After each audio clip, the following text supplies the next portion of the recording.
Salam sejahtera untuk kita semua. Saya Ruth Elvina Rianja dengan NIM 247566012 akan mempresentasikan tentang analisis spasial temporal konsentrasi NO2 di Indonesia dengan menggunakan data Mei 2020 dan data Mei 2024. Adapun materinya adalah latar belakang, tujuan penelitian, data yang digunakan, hasil, solusi, dan rekomendasi, kemudian kesimpulan.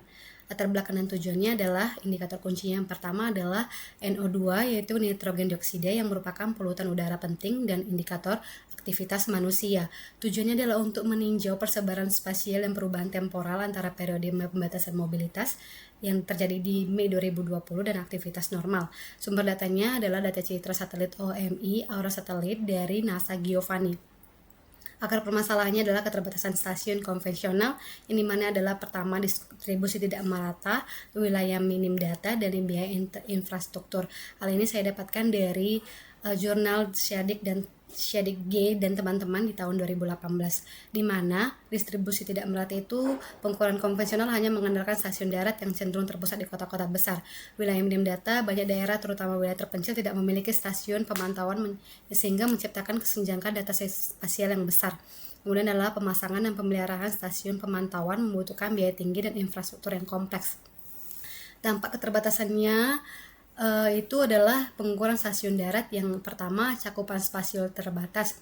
Data yang dihasilkan bersifat titik atau point data, tidak mampu memberikan gambaran luas mengenai sebaran polusi secara regional atau nasional. Yang kemudian adalah data temporal discrete, yang pengukuran seringkali tidak real time atau memiliki interval waktu yang panjang, menyulitkan analisis dinamika polusi harian atau musiman. Yang ketiga adalah inefisiensi geografis. Pendekatan ini tidak efisien untuk negara kepulauan besar seperti negara kita Indonesia yang membutuhkan monitoring skala nasional secara konsisten. Keterbatasan ini menjadi alasan utama perlunya mengadopsi pendekatan penginderaan jauh untuk memantau kualitas udara secara komprehensif. Data yang digunakan yaitu data dari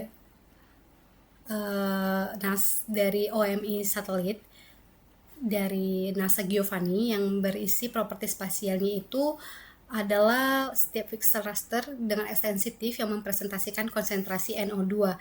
Kemudian di overlay dengan batas provinsi SHP file untuk membantu identifikasi hotspot spesifik. Adapun properti temporalnya adalah saya membandingkan data Mei 2020 yang dimana data konsentrasi NO2-nya lebih rendah dibanding dengan data Mei 2024 yang lebih tinggi dengan aktivitas normal. Langkah-langkah analisis spasial menggunakan QGIS itu pertama akuisisi datanya. Untuk mengunduh data raster NO2 itu secara bulanan, yaitu di bulan Mei 2020 dan di bulan Mei 2024 dari platform NASA Giovanni. Kemudian import dan overlay, mengimpor file TIFF ke QGIS dan melakukan overlay dengan data vektor batas administrasi provinsi dengan SHP file. Kemudian selanjutnya adalah simbologi raster dengan menerapkan simbologi misalnya heat map untuk memvisualisasikan gradiasi konsentrasi NO2 secara jelas.